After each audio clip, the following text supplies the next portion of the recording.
সুপ্রিয় বন্ধুরা, আসসালামু আলাইকুম। আশা করি সবাই ভালো আছেন। এবার যে লিখতে দেখি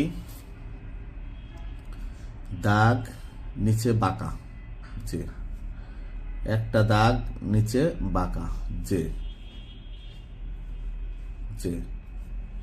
এবার লিখি কে,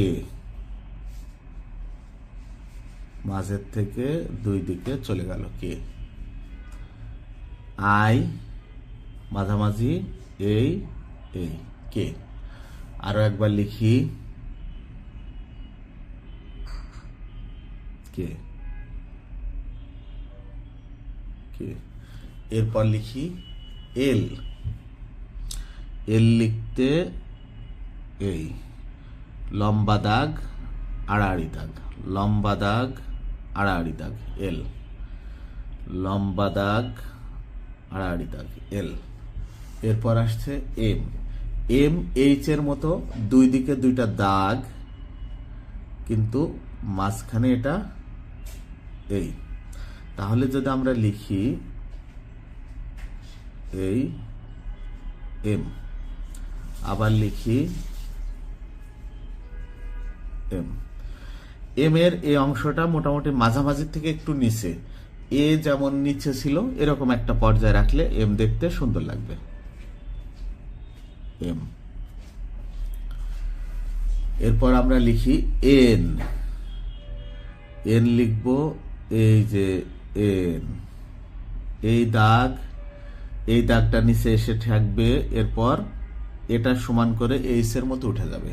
অর্থাৎ এইচ এর মতো দুইটা দাগ রয়েছে, শুধুমাত্র আড়াআড়ি কোনাকুনি একটা দাগ এসে স্পর্শ করবে, তাহলে হয়ে গেল এন। আবার আমরা লিখি এন, এই যে এন। এরপর আসছে ও সিম্পলি একটা গোল চিহ্ন, হয়ে গেল ও, সিম্পলি একটা গোল ও। এরপর আসছে পি, আমরা পি লেখা দেখি, পি পি পি।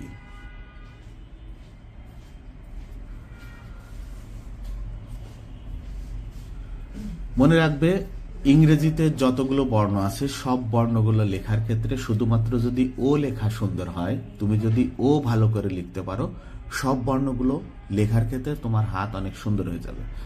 যে কারণে গোল করা, খুব সুন্দর করে গোল করা শিখতে হবে। সেই গোল থেকে আস্তে আস্তে বর্ণগুলো লেখা শিখলে লেখাগুলো দেখতে ভালো লাগবে।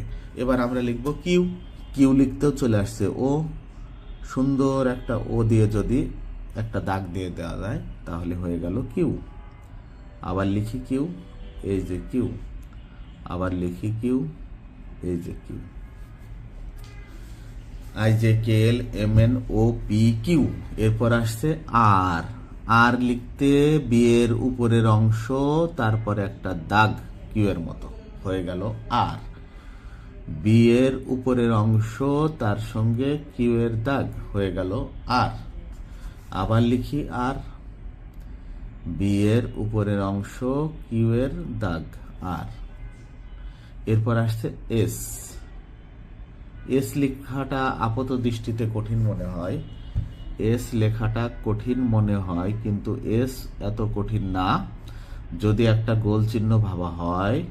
তার ভিতরে এই যে এখান থেকে শুরু হয়ে এখান থেকে এখানে এসে শেষ, এই চিন্তাটা মাথায় নিলে এস লেখাটা অনেকটা সহজ হয়ে যায়। যে আমি একটা বৃত্তের মধ্যে আছি, বৃত্তের মধ্যে এখান থেকে শুরু করে এইভাবে আড়াআড়ি বৃত্তটাকে টাচ করে এখানে ছেড়ে দিচ্ছি, তাহলেই কিন্তু এস সুন্দর হয়ে যাবে।